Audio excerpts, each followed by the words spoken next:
자, 오늘은 지난 시간에 이어서 1장 5절 할 참입니다. 지난 시간에는 복음의 핵심, 주 예수 그리스도에 대해서 공부를 해봤죠. 자, 오늘 5절입니다. 한번 읽어볼게요. 그로 말미암아 우리가 은혜와 사도의 직분을 받아 그의 이름을 위하여 모든 이방인 중에서 믿어 순종케 하나니. 여기까지입니다. 지금까지 복음의 그 정의라고 그럴까요? 그걸 알아봤죠. 그래서 첫 번째는 복음의 창시자, 복음의 기호는 하나님이다. 두 번째는 복음은 구약 성경의 선지자들에 의해서 약속되고 기록되었던 내용이다. 세 번째는 복음의 핵심은 주 예수 그리스도다. 그렇게 세 가지를 얘기했잖아요. 그래서 오늘은 거기에 대해서 이제 세 가지 더 보는데 5절을 읽어보면서 뭘 공부해야 되냐면은 우선 첫 번째 공부할 게 첫 번째는 뭐냐면 모든 이방인이라는 말이 나오죠. 그 다음에 두 번째는 믿어 순종케 하나니. 세 번째는 그의 이름을 위하여. 복음의 대상은 모든 이방인이다. 그 다음에 복음의 목적은 믿어 순종케 하는 것이다. 그 다음에 복음의 궁극적인 목표는 예수 그리스도의 이름을 거룩하게 하고 영광되게 하는 것이다. 그렇게 이제 우리가 정의를 했잖아요. 그러니까 오늘은 모든 이방인 믿어 순종케 하나니가 어떤 의미가 있고 그의 이름을 위하여는 어떤 뜻을 갖고 있는지 요걸 이제 공부해 보는 거예요. 요걸 다 공부한 다음에 그로 말미암아, 그래서 요 말미암아라는 뜻에 대해서 우리가 좀 한번 공부를 해볼 거고, 그 다음에 우리가 은혜와 사도의 직분을 받아, 이게 은혜라는 말이 나오죠. 그래서 로마서에서 최초로 은혜라는 말이 여기 나오는 거예요. 그래서 이 은혜는 어떠한 또 그 의미를 가지고 있는지 그런 거에 대해서 우리가 공부를 해보도록 할게요. 그게 이제 복음의 핵심은 뭐라고요? 모든 이방인. 크게 이렇게 공부할 내용은 없어요. 모든 이방인인데, 그냥 이방인이라고 해도 되는데 왜 모든을 붙였을까? 이제 또 학자들이 그거에 대해서 이제 좀 고심을 해본 거죠. 그래서 모든 이방인보다는 모든 민족이라고 이해를 하고 해석하는 게 훨씬 또 좋겠다라는 의견이 이제 일치가 많이 되고 있어요. 모든 이방인보다는 모든 민족이라는 의미로. 왜 사도 바울은 모든 이방인이라고 썼을까? 아마 로마 교회의 교인들은 대개가 디아스포라 흩어져서 로마에 사는 유대인보다는 아마 주로 진짜 헬라 또 로마 이방인들이 많았던 것 같아요. 우리가 지난번에 그 오리엔테이션에서 살펴봤지만 황제가 그 유대인들이 말썽을 많이 일으키고 그러니까 이제 추방시켰다고 그랬잖아요. 그래가지고 유대인들은 많이 이제 그 로마 지역 밖으로 갔고 로마 지역 내에는 이제 이방인들이 대다수를 이제 차지했을 거라고 이제 그렇게 공부를 했잖아요. 그리고 그 이방인들도 뭐 다양하게 여기저기 나라에서 온 국적을 가진 이방인들이 많았던 모양이죠. 그래서 모든 이방인이라는 이제 말로 표현을 했는데 그거보다는 모든 민족이라고 이해하는 게 훨씬 좋겠다는 거죠. 복음은 전 인류와 전 민족에 관한 내용이니까, 오케이?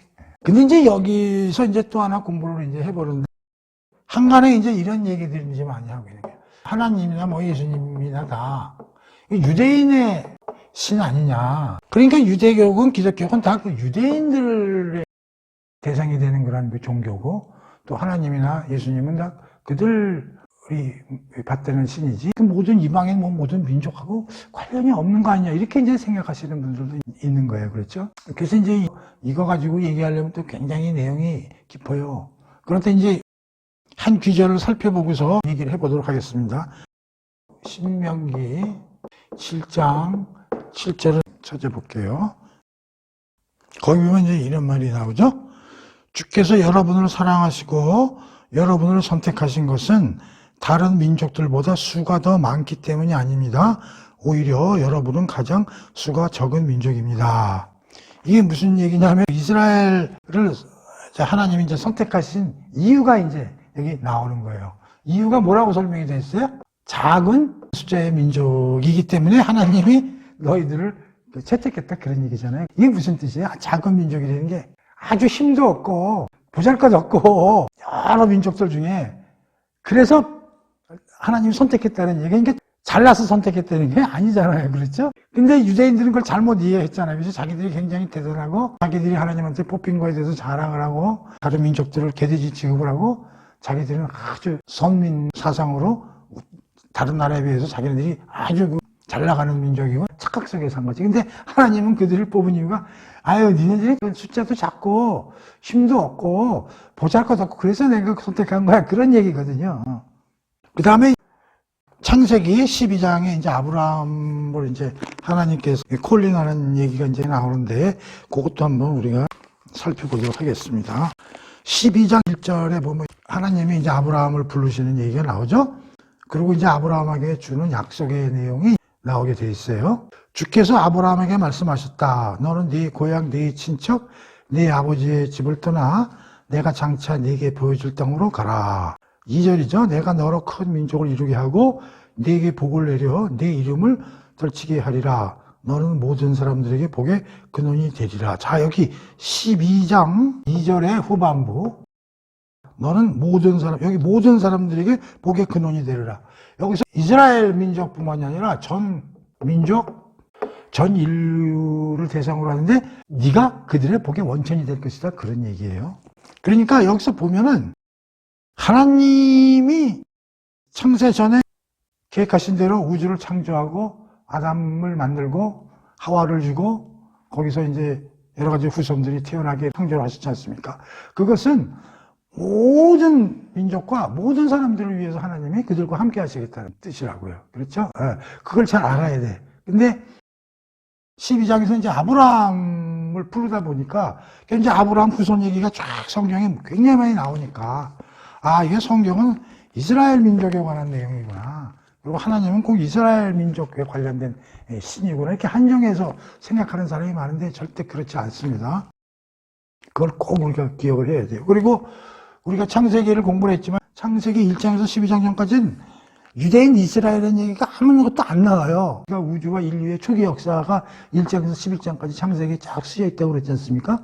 거기에는 유대인이 뭐 이렇게 구분돼서 나오지 않고 전 인류와 전 우주에 관한 얘기가 쓰여 있다는 거예요. 다만 12장에서 드디어 하나님이 이제 아브라함을 콜링하는 얘기가 나오고 뒤에 쭉 이제 그 후손들 얘기가 나오고 이스라엘 민족에 관한 얘기들이 좀 많이 나오니까 하나님이 일하시는 거는 유대인을 위해서만 일을 하는 거구나 하고 착각을 할 수 있는데 그렇게 생각하시면 안 된다. 그걸 다시 한번 이제 말씀을 드리고 그래서 사도 바울은 5절에서 무슨 얘기냐면은 복음은 모든 민족, 모든 이방인에 관련돼서 대상이 그렇게 되는 것이지 유대 민족에게 한정되어 있는 것이 아니다. 그렇게 꼭 이해를 해야 됩니다. 이걸 잊어먹으면 안 됩니다. 그 다음에 이제 우리가 공부할 거는 모든 이방을 대상으로 하는데 그들을 믿어 순종케 하는 것이다.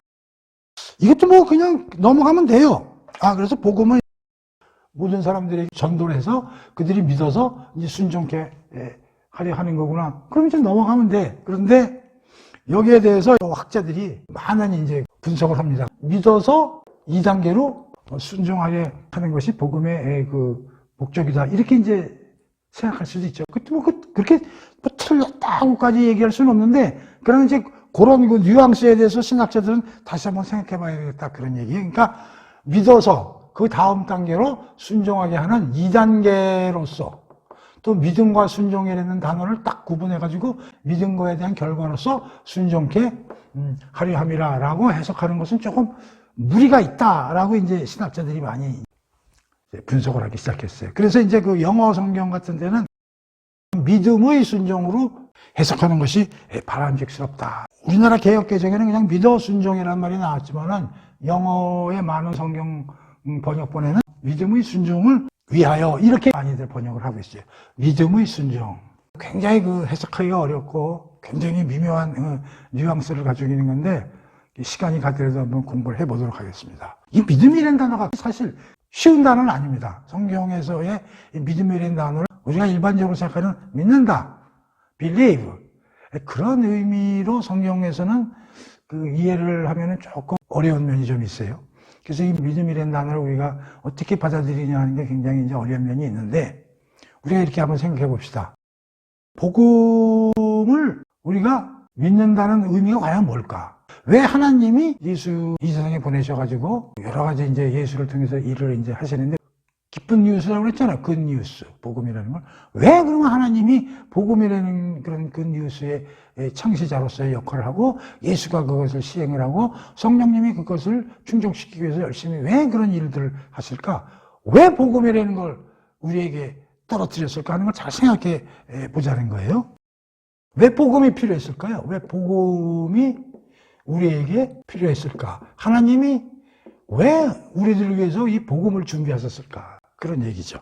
그렇게 한번 생각해 보면은 쫓겨났잖아요. 에덴 동산에서. 하나님은 그들과 함께 에덴 동산에서 아주 제대로 이렇게 교제하면서 함께 사시기를 원했는데 그 아담과 하와가 불순종함으로써 쫓겨났단 말이에요. 그러니까 에덴 동산에서 불순종함으로써 쫓겨났단 말이에요. 그럼 이게 불순종이라는 의미가 뭐냐면 하나님의 말씀을 안 들었다는 거지. 그러니까 하나님의 말씀과 하나님이 하신 그 약속을 불이행하고 불순종하고 하나님 알기를 뭐같이 알아가지고 쫓겨난 거란 말이에요. 그런데 하나님은 쫓겨나서 불순종한 사람들을 대상으로 예수를 통해서 복음의 좋은 이야기를 주어가지고 그들을 그럼 어떻게 하겠다는 거예요? 되돌리시겠다는 거 아니에요. 그러면 불순종의 반대가 뭐예요? 불순종하는 걸 어떻게 하시겠다는 거예요? 순종케. 그렇죠. 이렇게 이해를 하면 불순종해서 떨어져 나간 친구들을 그냥 버리는 게 아니라 예수 그리스도를 통해서 그들을 다시 순종케 해서 원래 하나님이 생각하신 대로 되돌려 놓기 위해서 복음이라는 것이 존재한다 그런 얘기죠. 그러니까 여기 그런데 여기 믿음이 들어간단 말이에요. 그러니까 이걸 보면은 믿음이라는 얘기는 결국 순종케 하려고 위해서 존재하는 거잖아요. 그러니까 이건 뭐냐면 순종케 하려면은 믿음이라는 거를 통해서 우리를 순종케 하는 게 최종 목적이란 말이에요. 왜 믿게 하느냐? 순종케 하기 위해서 믿게 하는 것이거든요. 그래서 학자들이 이걸 어떻게 해석하냐면 믿음과 순종을 2단계로 구분을 해서 믿고 난 다음에 그 다음 단계로 순종케 하려고 그러는구나 라고 해석을 해서는 조금 하나님의 뜻에 배치가 된다는 거지. 그럼 어떻게 되느냐?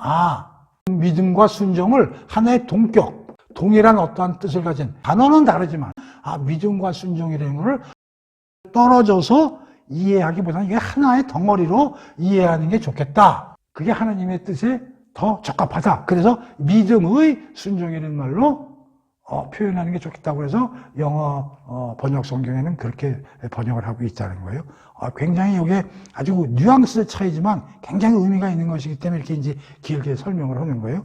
모든 로마서 강해자들도 믿어 순종케 하나니라는 말을 가지고 상당히 그 많은 그 지면을 할애해서 강해를 하고 있거든요. 그래서 이제 저도 그냥 믿어서 순종케 하나니 이렇게 그냥 넘어가도 돼요. 하지만 그의 그 깊은 의미를 다시 짚어보기 위해서 이제 이런 말씀을 드리는 거예요. 그래서 결론은 어떻게 하는 게 좋냐면 믿음과 순종을 하나의 단어의 의미로 우리도 해석을 하자.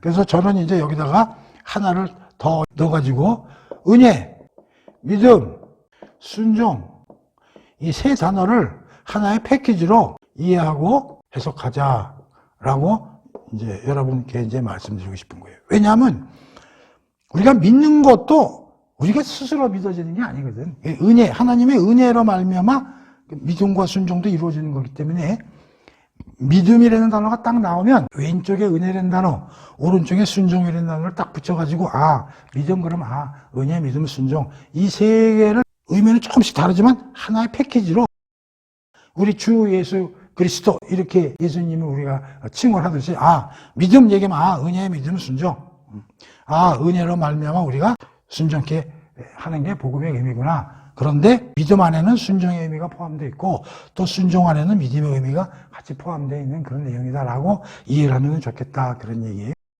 그래서 믿어 순종케 하나님 오늘 믿고 내일부터 순종케 하는 이런 의미가 아니라 순종 안에 믿음이 들어가 있는 단어고 믿음 안에 순종이 들어가 있는 그 하나의 동일 의미로서 넓게 우리가 합쳐져 있는 걸로 해석하는 것이 바른육스럽다는 게 대부분의 신학자들의 해석이니까 또 읽어보면 또 그 해석이 나름대로 의미가 있거든요. 그래서 믿어 순종케 하나님을 믿음의 순종 이렇게 이해를 하는 게 좋겠어요. 이해되시죠? 그러니까 하나님의 뜻은 우리를 순종케 하시는 거세요.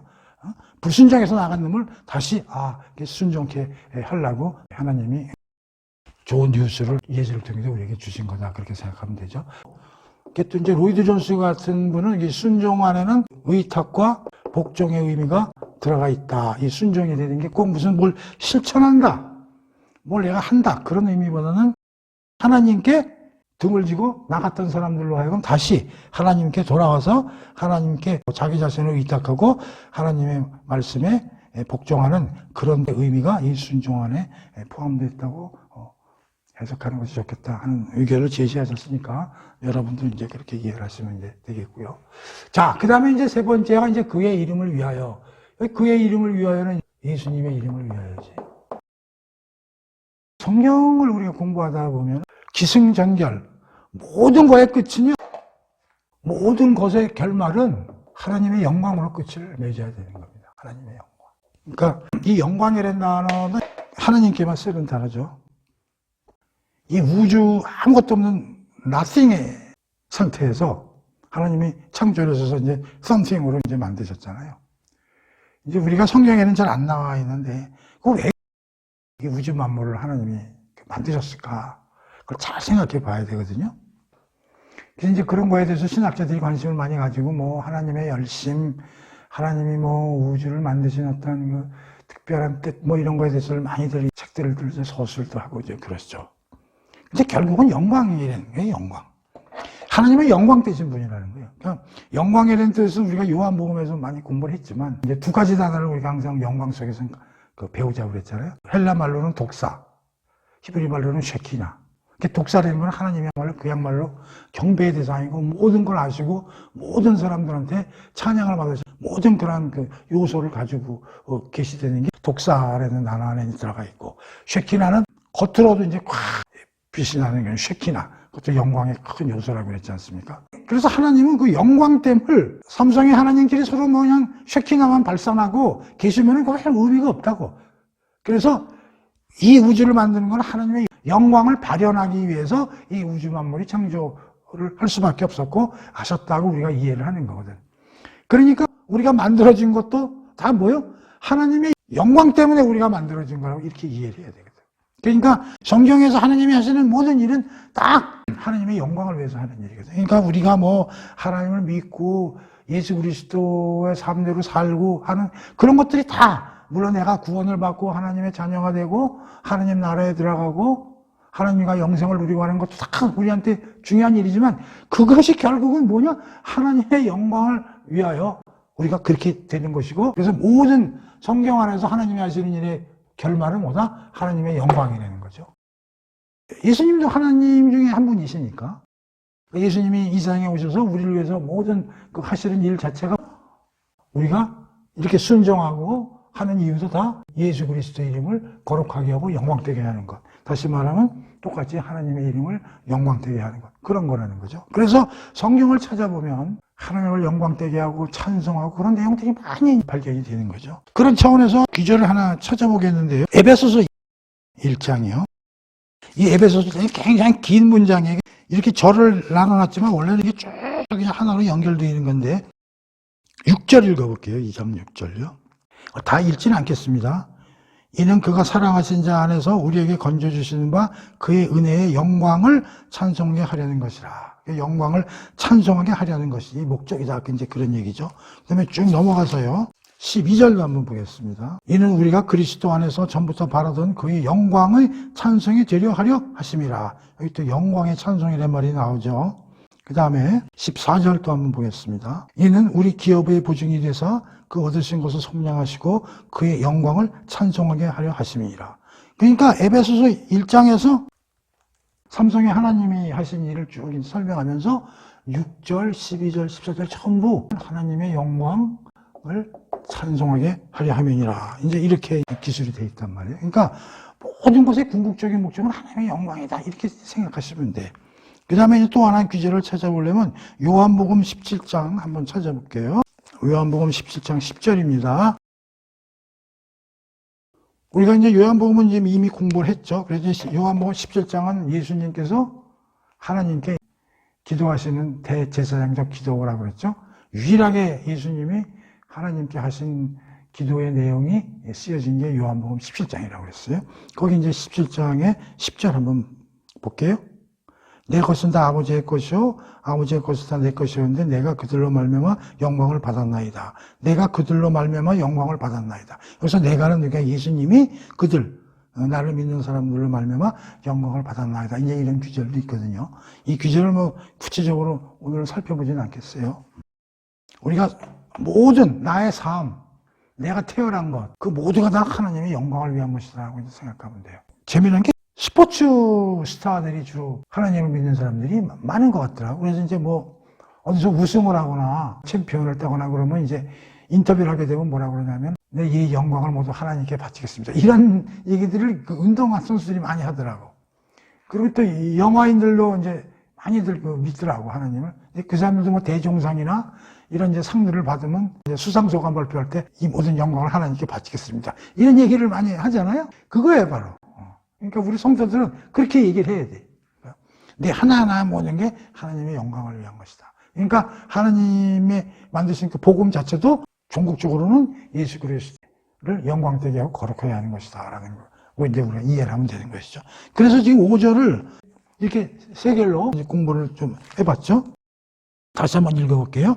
그로 말미암아 우리가 은혜와 사도의 직분을 받아 그의 이름을 위하여 예수 그리스도를 영광되게 하기 위하여 모든 이방인 중에서 모든 민족들을 대상으로 믿어 순종케 하나님, 은혜, 믿음, 순종을 하나의 패키지단으로 해서 우리를 하나님께 의탁하고 복종하게 하시기 위함이다라고 이제 우리가 5절을 이제 이해하면 된다는 거예요. 크게 뭐 5절에 대해서는 그렇게 어려운 구절은 없어요. 오케이?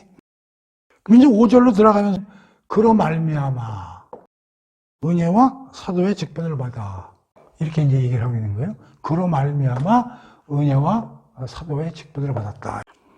이것도 이제 우리가 하나 공부를 해놓으면 굉장히 좋은데, 그로 말미암아는 예수 그리스도로 말미암아 그런 얘기죠. 그래서 그 신약 성경에는요, 특히 서신서, 그래서 이제 예수와 관련해서는 우리가 꼭 세 개의 단어를 좀 알아놓자. 1. 예수로 말미암아. 2. 예수 안에서. 3. 예수를 본받아. 이걸 우리가 알아놓으면 우리가 굉장히 도움이 많이 돼요. 그러니까 예수님 하면은 뭘 생각하냐? 우리가 예수로 말미암아 살아났구나. 그리고 우리가 예수 안에 우리가 연합해서 있어야지. 그렇기 때문에 우리는 예수를 본받아서 살아야지. 그러니까 예수님 하면 딱 우리가 그렇듯이 크리스천이면 예수님으로 말미암아 예수님 안에서 예수를 본받아. 아주 입에다가 외우는 거지. 예수님으로 말미암아 우리가 불순종에서 순종으로 돌아서고 하나님 진노, 사망, 죄에서 우리가 벗어났구나. 그리고 우리가 구원을 받는 것은 우리가 예수 그리스도 안에서 하나님이 우리와 연합이 되는 걸 통해서 하나 되게 하여서 우리를 구원하시는구나. 그래서 우리가 그리스도와 하나 되어야 되겠구나. 그래서 성경을 보면은 신약 성경에 그리스도 안에서 그리스도와 하나 됨 이런 얘기가 많이 나오거든. 그래서 예수 그리스도로 말미암아 예수 그리스도 안에서 예수를 본받아. 이렇게 요 세 개의 규절을 우리가 외워놓자 이런 얘기예요. 굉장히 이게 도움이 많이 됩니다. 그 다음에 자기를 소개할 때 사도의 직분으로 사도로 부르심을 받아 하나님의 복음을 위해 택정을 입었으니 우리가 1절에서 자기 소개를 했지만 여기서 다시 내가 사도의 직분을 받은 거가 하나님의 은혜라는 얘기를 이제 쓰고 있는 거죠. 그 은혜는 우리가 다른 성경을 공부하면서 공부도 했지만 정의는 어떻게 내렸어요? 1. 받을 가치가 없는 자에게. 2. 무료로, 공짜로, 값없이는 무료로 공짜로니까 무료로 주시는 선물이다. 이렇게 우리가 그동안에 공부를 했었죠. 다시 한번 얘기합니다. 은혜는 뭐요? 받을 가치가 없는 사람에게 무료로 공짜로 주시는 선물. 그게 은혜다 이런 얘기. 그러니까 은혜라는 뜻은 하나님 이외에는 쓸 수가 없는 단어예요. 우리는 은혜를 누구한테 줄 수 있는 그런 사람들이 아닙니다. 이렇게. 그리고 그 은혜의 특징적인 요소로 단어를 세 개를 뽑아서 외우고 있다고 했죠. 슈퍼어바운드, 오버플로우, 인갈프. 이 세 단어를 저는 그냥 외우고 있다고 했어요. 다른 분들은 다르게 이해를 해도 되는데 저는 그렇게 이해를 하고 있는 거예요. 슈퍼어바운드는 뭐냐면 최상급이라는 거고요. 오버플로우는 넘친다. 그런 뜻이고요. 인갈프는 넘친다는 개념하고 좀 다르지. 덮는다. 확 덮는다. 예를 들면 이제 죽음 같은 거는 이제 생명이 확 덮는 그런 어떤 의미를 이제 특징적으로 가지고 있는 게 은혜라는 단어다. 그럼 왜 사도 바울이 이런 은혜라는 말을 썼을까? 거기에 대해서 찾아볼 수 있는 규절이 하나 있는데요. 고린도전서요. 15장 9절에서 10절을 보면 사도 바울이 어째서 그 로마서에 이런 말을 썼을까 하는 걸 우리가 알아낼 수 있는 귀절이 될 수 있을 것 같아요. 고린도전서 15장 9절 10절 9절 나는 사도 중에 가장 작은 자라 나는 하나님의 교회를 박해하였으므로 사도라 칭함받기를 감당하지 못할 자니라. 그러나 내가 나 된 것은 하나님의 은혜로 된 것이니 내게 주신 그의 은혜가 헛되지 아니하여 내가 모든 사도보다 더 많이 수고하였으나 내가 한 것이 아니에요. 오직 나와 함께 하신 하나님의 은혜로다. 고린도전서 15장, 9장, 10장을 읽어보면 지금 사도 바울의 마음을 이제 이해가 되시죠? 왜 사도 바울이 로마서에는 이렇게 은혜로 사도의 직분을 받다고 쓰고 이걸 더 구체화시킨 게 고린도전서 15장, 9장, 10절이 되는 거죠. 아마 이렇게 생각한 것 같아. 사도 바울이 담에색에서 예수님을 안 만났으면 그대로 살았겠죠. 지는 열심히 살았겠죠. 과거와 같이. 근데 이제 예수님을 만난 이후에 가만히 생각해 보니까 자기 처지가 어떻게 끝났을 거 끔찍한 거야. 그야말로 지옥 아닙니까? 물론 몰라서 그렇게 했지. 하나님의 아들을 때려 죽이려는데 앞장서는 사람 아닙니까? 그 제자들 다 잡아가지고 혼을 내러 다니고. 그러니까 예수님 안 만났으면 맨날 그러고 다녔고 그것이 자기가 일해야 될 방향이었고 그거에 대해서 열심히 일했겠죠. 그런데 예수님을 만나고 나서 이게 잘못됐다는 걸 완전히 느낀 거지. 그러면서 과거를 보면은 끔찍했던 거야. 내가 만약에 예수님을 안 만났으면 도대체 내가 어떤 사람이 됐겠는가. 끔찍한 거야. 근데 자기가 예수님을 만나고 싶어서 만난 게 아니라 예수님이 다메섹에서 나타나셔 자기를 불러주고 사명을 준 거 아니야. 그래서 자기가 살아난 거 아닙니까? 그러니까 그걸 은혜로 생각하는 거지. 그러니 자기가 오늘날 이방인의 사도가 된 게 예수님께 감사의 말씀을 드릴 수밖에 없는 것이지. 그래서 여기에 다시 한번 읽어보자면 나는 사도 중에 작은 자라. 나는 하나님의 교회를 박해하였으므로 난 아무런 별 볼 일 없는 사람이었다 이거지. 그리고 교회를 막 박해하고 다니는 그런 사람이었는데 사도라고 참 칭함 받을 자격도 없는 사람이었는데 오늘날 내가 이렇게 된 하나님의 은혜로 내가 이렇게 살아났다는 거지. 그러니 그 은혜에 내가 보답을 안 할 수가 있겠는가. 내게 주신 그의 은혜가 헛되지 아니하도록 내가 다른 사도보다 더 많이 수고하고 열심히 일해서 복음을 전도하러 다니는 사도의 직분을 내가 수행하고 있다는 거지. 그러나 그 모든 것도 다 내 안에서 내가 한 것이 아니요 하나님의 은혜라고 자기가 이제 신앙 고백을 하는 거죠. 멋지지 않습니까? 그러니까 우리도 대입해 보면 돼. 우리가 하나님의 자녀가 되고 교회에 나가게 된 것도 이렇게 하면 돼. 내가 지금 오늘날 내가 나 된 것은 하나님의 은혜다. 그렇게 우리도 알고 살아야 되겠죠. 그래서 은혜라는 단어하고 사도 바울이 왜 자기가 사도의 직분에 대해서 이렇게 은혜로운 얘기를 했는지는 고린도전서 15장 9장 9절 10절에 리얼하게 쓰여 있다. 그리고 예수님에 관한 단어가 나오면 세 가지를 기억하자. 예수 그리스도로 말미암아 예수 그리스도 안에서 예수 그리스도 본받아. 그래서 예수 그리스도로 말미암아라는 단어를 앞에 쓰고서 5절을 설명하고 있는 것이죠. 그래서 5절까지로 그 복음의 정의에 대해서 6가지를 이제 살펴봤습니다. 1절에서 5절까지죠. 사도 바울이 발신자로서 자기 자신을 소개하는 과정에서 복음이라는 얘기가 나와가지고 그 복음을 쭉 설명을 이제 5절까지 하게 된 것이죠. 그렇죠? 자, 그 다음에 6절, 7절을 이제 보겠는데요. 6절, 7절은 이제 어떤 내용이 쓰여있는지 읽어보겠습니다. 너희도 그들 중에서 예수 그리스도의 것으로 부르심을 받은 자니라. 로마에서 하나님의 사랑하심을 받고 성도로 부르심을 받은 모든 자에게 하나님 우리 아버지와 주 예수 그리스도로부터 은혜와 평강이 있기를 원하노라. 그래서 이제 자기 소개는 이제 끝났죠. 소개하면서 이제 복음이라는 내용이 중간에 들어가서 좀 길어졌지만, 그러면서 6절, 7절은 뭐냐면 로마 교인들에 대해서 설명을 하고 기록을 하고 있는 거죠. 이제 수신자죠. 그래서 뭐라고 그러냐면 2절에 걸쳐서 얘기를 하고 있는 거예요. 귀아들은 예수 그리스도의 것이에요. 7절, 여러분들은 하나님의 사랑하심을 받고 성도로 부르심을 받고 모든 자에게 하나님 우리 아버지와 주 예수 그리스도의 은혜와 평강이 있기를 원하노라 하면서 또 덕담까지 이제 하는 것이죠. 그럼 요거는 이제 살펴봅시다. 로마 교인들에 대해서 지금 어떻게 설명을 하고 있습니까? 6절에서 뭐가 나와요? 그들이 누구의 것이래요? 예수님. 예수 그리스도에 속한 사람들이다. 그 이유가 뭐냐면 1. 하나님의 사랑의 대상이 됐기 때문이야. 그리고 하나님으로부터 부르심을 받은 사람들이야. 그리고 성도로 구별된 사람들이야. 그래가지고 예수 그리스도에 속하게 된 사람들이야 라고 로마 교인들을 소개하고 있는 게 그 6절 7절이에요. 그런 의미죠. 그냥 로마 교인들에 대해서 아유 감사하고 이제 뭐 은혜와 평강이 있기를 바란다 이렇게 설명을 해도 되는데 이렇게 이제 로마 교인들에 대해서 나름대로 구분을 해서 이제 설명을 사도 바울이 하고 있는 것이죠. 근데 사도 바울은 이런 생각을 했던 것 같아요. 지금 로마라는 지역이 어떤 지역입니까? 굉장히 뭐 권력적이고 화려하고 지금은 하면 미국의 뭐 뉴욕이나 워싱턴 같은 데니까 여기는 뭐 세상적 가치가 난무하는 그런 지역이죠. 그런데 이 지역에 교인들이 있다는 게 너무 신기한 거야. 사도 바울 입장에서는요. 누가 가서 전한 기록도 없는 거예요. 그러니까 뭐 베드로가 갔다거나 무슨 뭐 사도 요한이 가서 뭐 복음을 전파했던 것도 아닌데 자기는 가고 싶었지만 가서 전한 것도 아니고 그런데 로마에 이렇게 교인들이 있다는 사실이 전해지니까 그리고 로마라는 지역이 어딥니까? 세상적으로 사는 거에 그냥 미쳐 돌아가는 대도시인데 거기에 예수님을 믿는 사람들이 존재한다는 게 이게 있을 수가 없는. 야, 그러니까 이건 뭐라고 그래야 되나? 흙 속의 진주라고 그럴까?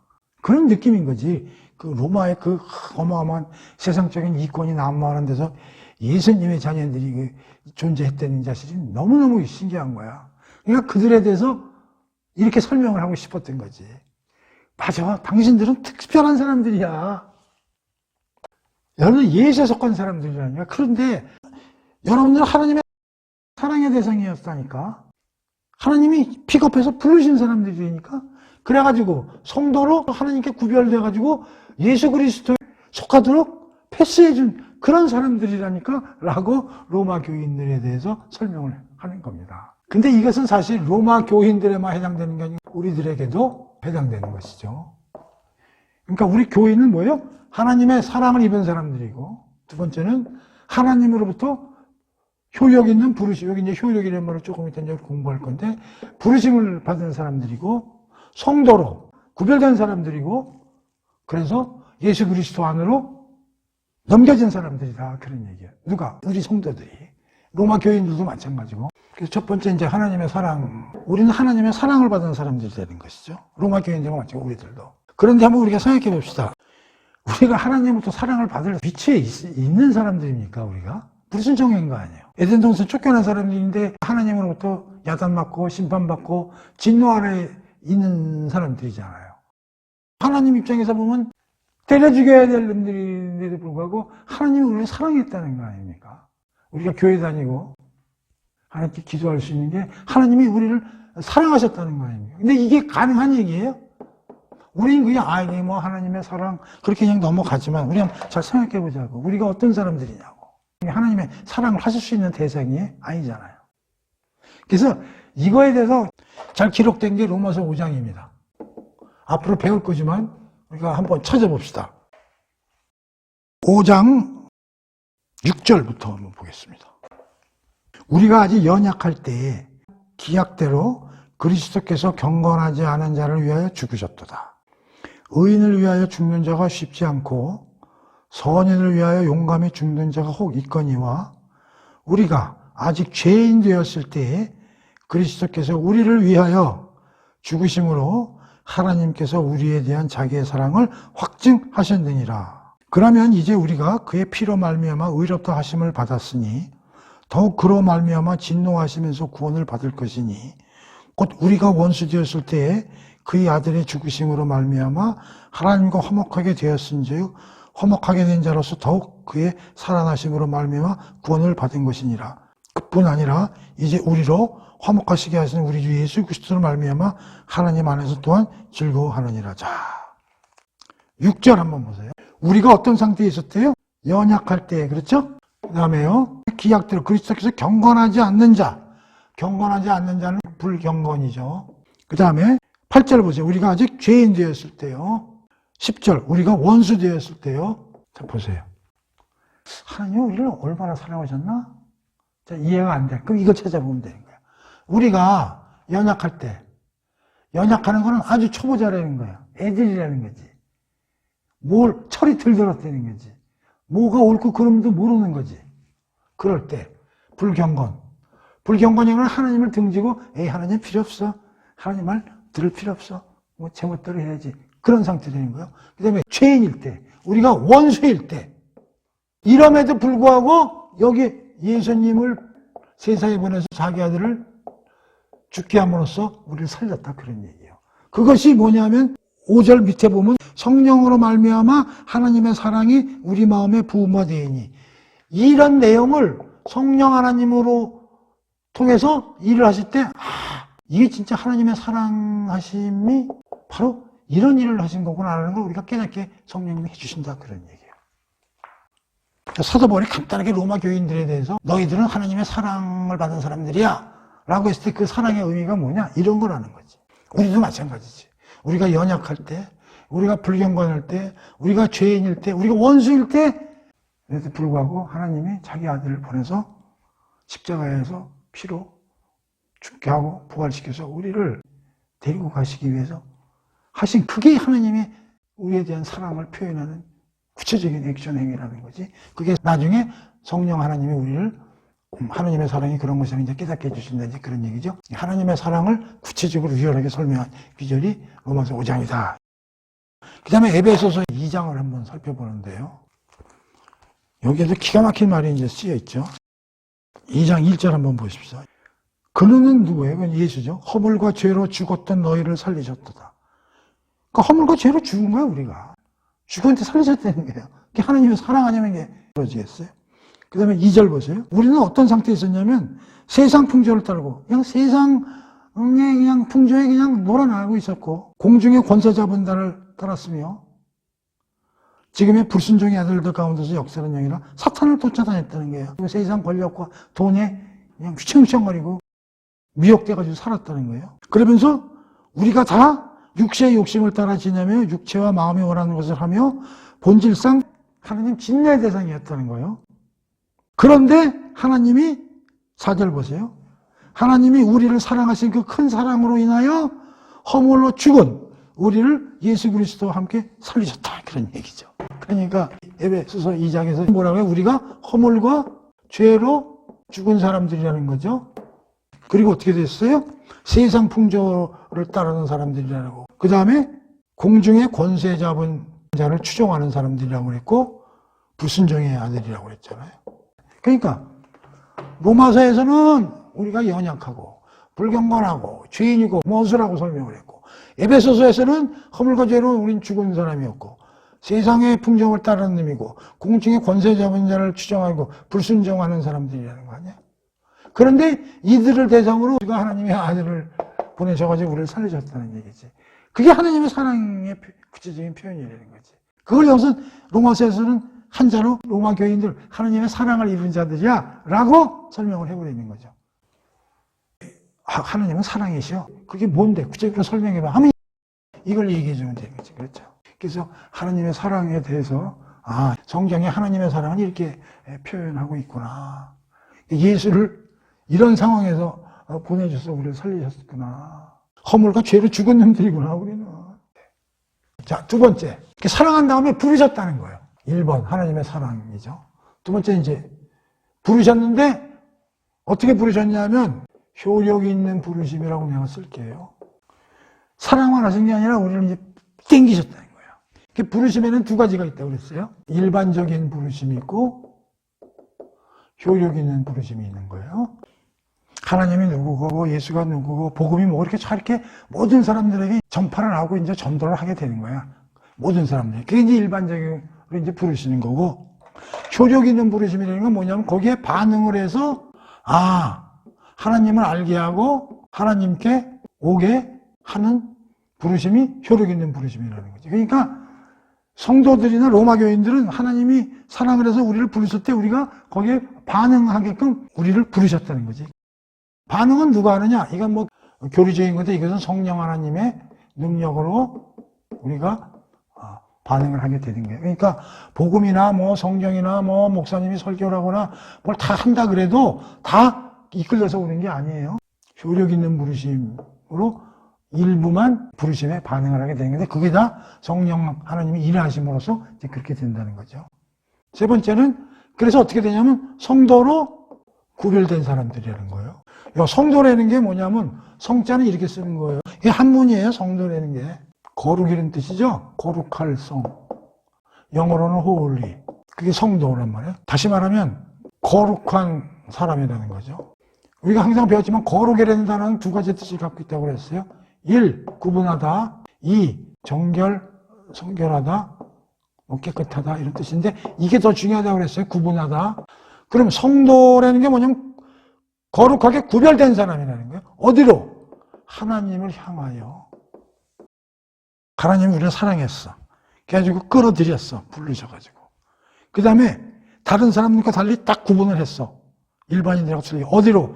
하나님 쪽으로. 그게 성도거든. 그렇게 된 사람들이라는 거예요. 로마 교인들이. 자, 그래가지고 결국은 어떻게 됐다고? 6절. 예수께 속한 사람들이라는 거예요. 하나님이 이렇게 해가지고 예수한테 줬다는 거예요. 우리를.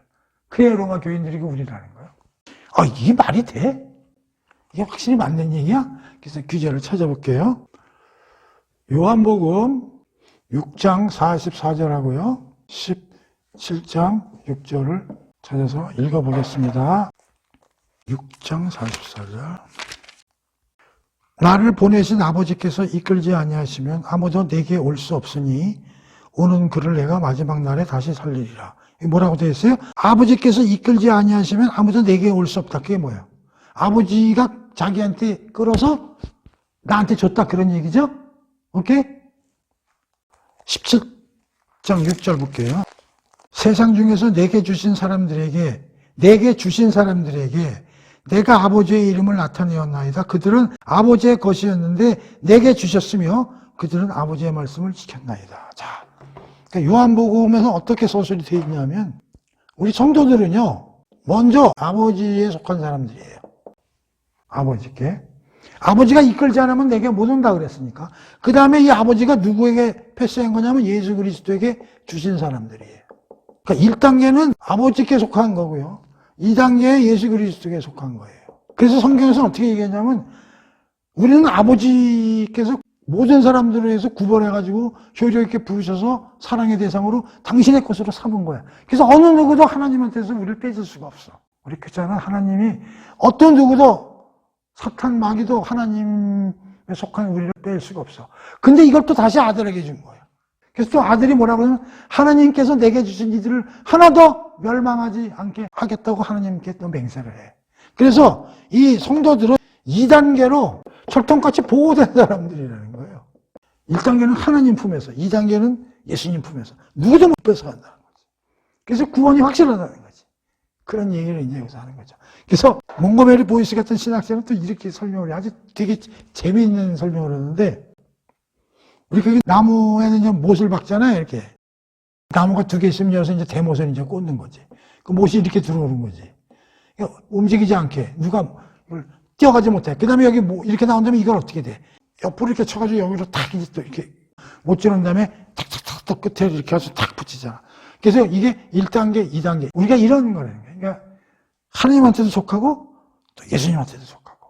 하나님 안에 있는 건 누구도 뺏어가지 못하고 또 예수님도 어느 누구한테도 내가 뺏기지 않고 멸망하지 않게 하겠다고 요한복음에서 얘기를 하고 있거든요. 그러니까 여기서 예수 그리스도에 속한 거라는 게 이제 이런 의미가 있다. 그런 얘기죠. 그래서 그 6절, 7절에서는 로마 교인들이 하나님의 사랑의 대상이야. 이 효력 있게 부르심에 응하게 해주신 사람들이 당신들이야. 3. 성도로 거룩하게 하나님 쪽으로 다른 사람들과 달리 구별된 사람들이야.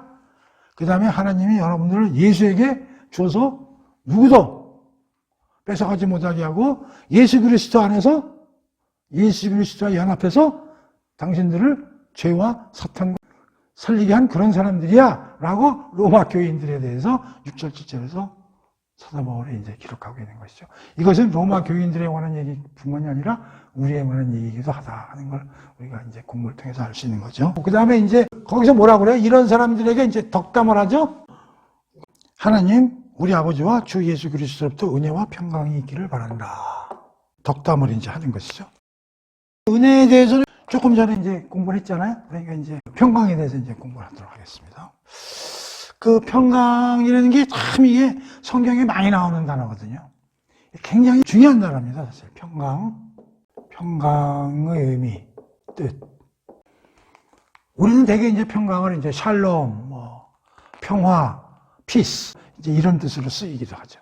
근데 이 평강이라는 건 하나님으로부터밖에 내려올 수가 없습니다. 다른 사람으로부터 우리가 얻을 수 없는, 돈으로 됐든 특별한 권세로부터 얻을 수 있는 게 아닙니다. 평강이라는 것. 왜 그러냐면 전 우주의 평강을 갖고 유지한 채 지내시는 분은 하나님 한 분뿐이시거든요. 성삼위 하나님뿐. 그러니까 조그마한 어떠한 그 유혹이나 외부의 어떤 이펙트에 대해서 전혀 동요치 않는 그러한 게 이제 평강이라는 뜻이죠. 그래서 이제 이 평강은 우리가 보통 4단계로 얘기를 많이 합니다. 평강의 4단계 굉장히 중요합니다. 이게 1. 하나님이 평강이시다. 하나님이 평강이신 건 본질이에요. 하나님은 움직이지 않아. 묵직하시면 어떤 요동을 쳐도 까딱없으신 분이죠. 두 번째는 하나님은 평강한 존재이시기 때문에 우리가 에덴 동산에 있을 때는 우리도 평강했지. 하나님이 곁에 있었으니까. 애들이 엄마 옆에 있으면 아주 마음이 푸근하듯이. 그래서 쫓겨났잖아. 하나님과 등을 졌잖아. 뿌리 뽑힌 나무가 됐잖아. 그러니까 우리는 불안할 수밖에 없는 거지. 그런데 예수 그리스도로 말미암아 성도가 됐으면은 하나님과 다시 화목하게 된 거지. 그래서 두 번째 단계는 뭐냐면 하나님과 성도와의 평강이 이루어지는 거예요. 하나님과 성도 사이에 진노 상태에서 화목하고 평강의 상태가 이루어지는 거지. 그렇기 때문에 우리 자신이 평강해지고 평화로워질 수 있는 거지. 그렇기 때문에 우리가 이웃과도 평강해질 수가 있는 거예요. 그래서 이 평강의 4단계를 우리가 꼭 이해해야 돼요. 아, 하나님이 평강하시구나. 우리가 하나님과 예수 그리스도 말미암아 화목해지기 때문에 관계가 평강의 관계가 될 수 있는 거구나. 그렇기 때문에 하나님의 평강이 우리한테 흘러들어와서 우리도 평강하게 되는 거구나. 우리가 평강하니까 우리가 이웃에 대해서도 평강을 누리고 평강한 관계를 갖고 있게 되겠구나. 이런 평강의 4단계를 우리가 이해를 해야 돼요. 그런데 이 평강이라는 건 관계적 개념이다 하는 걸 우리가 이해를 해야 됩니다. 관계적 개념. 특히 나와 하나님과의, 나와 이웃과의. 근데 말입니다. 하나님을 안 믿는 사람이 아니 나는 평화로워, 난 평강이야. 그건 거짓말입니다. 그거는 뜻이 다른 걸 쓰는 거예요. 우리 인간들은요. 하나님을 안 믿는 사람들은 평강이라는 말을 쓸 수가 없어. 편안함이라는 말을 쓰는 게 맞는 거예요. 우리는 편안하면서도 아니 난 평안하고 이렇게 말을 쓸 수 있을지 모르지만 그건 잘못된 표현입니다. 인간들이 편안하려면 어떻게 하면 돼? 돈이 많으면 편안하면 건강하고 돈이 많으면 다 살 수 있고 사람도 불러서 일 시킬 수 있고 모든 거 좋은 물건 살 수 있고 소파도 사고 마사지 기도 얼마나 편하고 좋아. 비행기도 1등석 타고 아주 편안하단 말이에요. 그래서 이건 소유의 개념이란 말이에요. 돈이 있으면 되는 거예요. 그러나 이 평강이라는 뜻은 소유의 개념이에요. 하나님과의 관계의 개념에서 나오는 거거든요. 절대로 돈 가지고 살 수 없는 게 샬롬이라는 거예요. 우리가 이걸 관계를 잘 알아야 됩니다. 그러니까 훨씬 레벨이 높은 개념이죠. 평강은 편안함보다. 지금 사도 바울이 로마 교인들한테 평강이 있으라고 얘기를 하는 거예요. 그 평강이 있으려면 하나님의 은혜가 떨어져야 되는 거죠. 하나님의 은혜가. 오케이? 그 다음에 또 하나, 여기에서는 안 나와 있지만, 기쁨이라는 단어에 대해서 우리가 한번 생각을 해볼게요. 보통 사람들, 예수 안 믿는 분들도, 아니, 난 기뻐.